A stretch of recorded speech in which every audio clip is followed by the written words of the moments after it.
Ask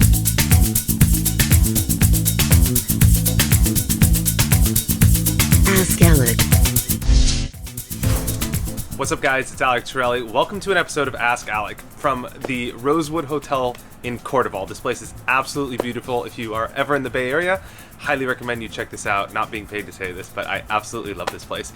Anyway, behind me is the golf course, so I thought I'd shoot a cool video here. This question comes from Harash Jain in Mumbai, and he wants to know, how do I adjust to super small stakes cash games that are very loose when there's 3 to 4 players to a flop? So this is a common question. It's a great question, and as you move up through the ranks in poker, the games are going to play differently. People are going to play more conservative pre-flop, and there's going to be less players to a flop. And so what this means is when you play post-flop, your continuation bets and aggression in general is going to give you a better chance to win the pot. So the less players there are in a hand, and the better those players are, and the more respect they give the money and the stakes, the more that aggression is a good strategy, the more that continuation bets are going to work, and the more that you could sort of pile drive your way to the promised land.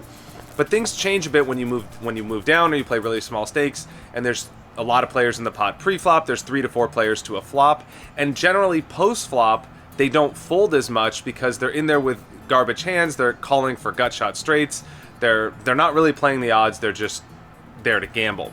So when that happens, unfortunately, that gives you a little bit less options in terms of what you can do to execute plays profitably. So what this means in general is you're going to have to be much tighter.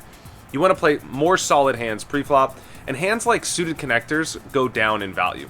And the reason is that you're going to get to showdown on the river so much more often. So when you have a hand like 7-8 suited, it's harder to win the pot on the river because you're going to be dominated even by a hand that's not as good, like Jack-10 off, but that plays better in terms of getting to the river, right? That hand just, if you run the math for those two hands, when you get to the river, Jack-10, of course, is going to be the better hand more often on the river. So the problem is when you can't get people to fold, you can't bluff people, you can't outplay people, and you really are just forced to show them down a hand.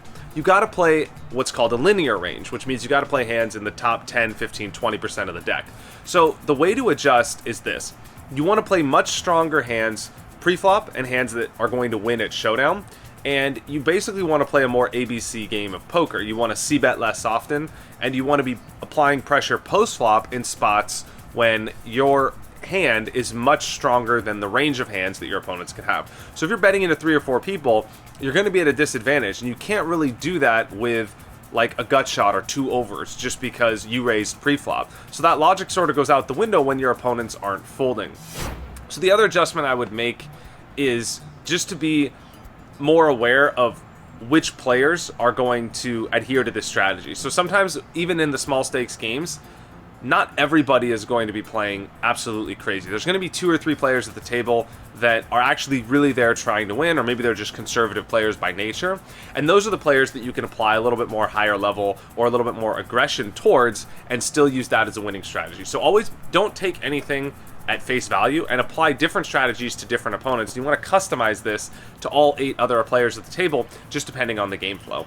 So you definitely want to be playing a stronger hand. You want to be 3-betting your hands when your hand is much more likely than the other players. You want to raise bigger pre-flop, and you generally want to build the pot a lot when you have really strong hands. So I would be very selective and very, very aggressive. So much more selective than you are in a normal cash game, and much more aggressive than you normally are. So maybe you play 10% of hands, but when you play them, maybe you come in for a 5x open or a 7x open if there are limpers.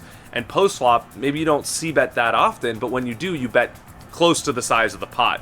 Just because your c-betting frequency is going to be so much less, it's going to be more obvious to your opponents that you have a strong hand. Your opponents aren't going to fold. There's going to be 3 to 4 players in the pot on the flop, and you really want to charge them a lot and make them make big mistakes against you for chasing draws and stuff like that. And so if they do catch up and hit their draw, at least you charge them the maximum amount you can.